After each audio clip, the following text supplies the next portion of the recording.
Tigasin at tila walang inuurungan. Yan ang bagong hepe ng PNP o Philippine National Police na si Director General Ronald Bato de la Rosa. Pero sa kabila ng imaheng ito, minahal din ng marami ang pagiging kwela at game daw ni de la Rosa. Kaya naman ang ilan, hindi maiwasang mas starstruck sa kanya. May report si Chino Gaston. Sino pwede sa akin? Sino gusto magpagsubukan sa akin ngayon? Gusto nyo magpagsubukan sa akin? Alam ko kayo. Kahit ilan kayo, subukan kayo kung meron kayo sa akin.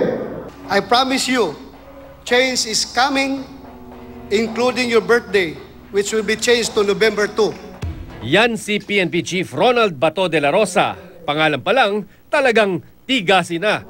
Kaya naman ang mga kriminal at sangkot sa droga, umuurong ang buntot kapag nakikita siya. Pero kilala mang astig at tila walang inuurungan, hindi naman siya tulad ng ex mong Pusong Bato.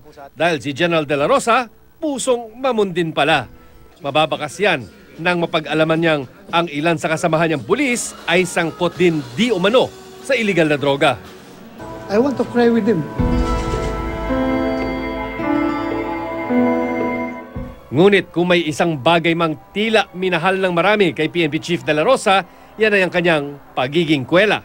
Sa kabila ng kanyang seryosong trabaho bilang bagong hepe ng kapulisan, game na game pa rin si General Bato na makipagkulitan. Ano po ba ang nakakapagpatawa sa ating general? Nakapagtatawa? What makes you happy? Papasaya, General. Pag nakakita ko ng pareho kong kalbo. At hindi lang yan, all out din siya pagdating sa biritan. Have I told you lately that I love you? Have I told you there's no one else above you? Hindi rin siya pahuhuli kung pagkain ang pag-uusapan dahil ang isa sa mga paborito niyang lutuin, ang maruya ala Bato. Dahil sa angking karisma ni General Bato, marami na ang nahuhumaling sa kanya. Ang ilan pa nga, animoy miyembro ng fans club niya kapag nasusulyapan siya. Nakakatulog na ako, sir!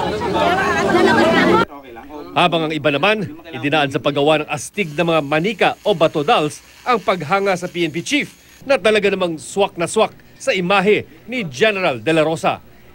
Inilunsad na rin ang bagong mobile app na Chip Bato ang bumangga, giba na siguradong kahuhumalingan din ng marami. At ang larong yan, sinubukan pa mismo ni de la Rosa. Iba-iba man ang karakter na ipinapakita ni General Bato, isang bagay lang daw ang hindi matitibag. Yan ay ang pagmamahal niya sa bayan. I am Chief PNP only once, and I am going to give it my best shot.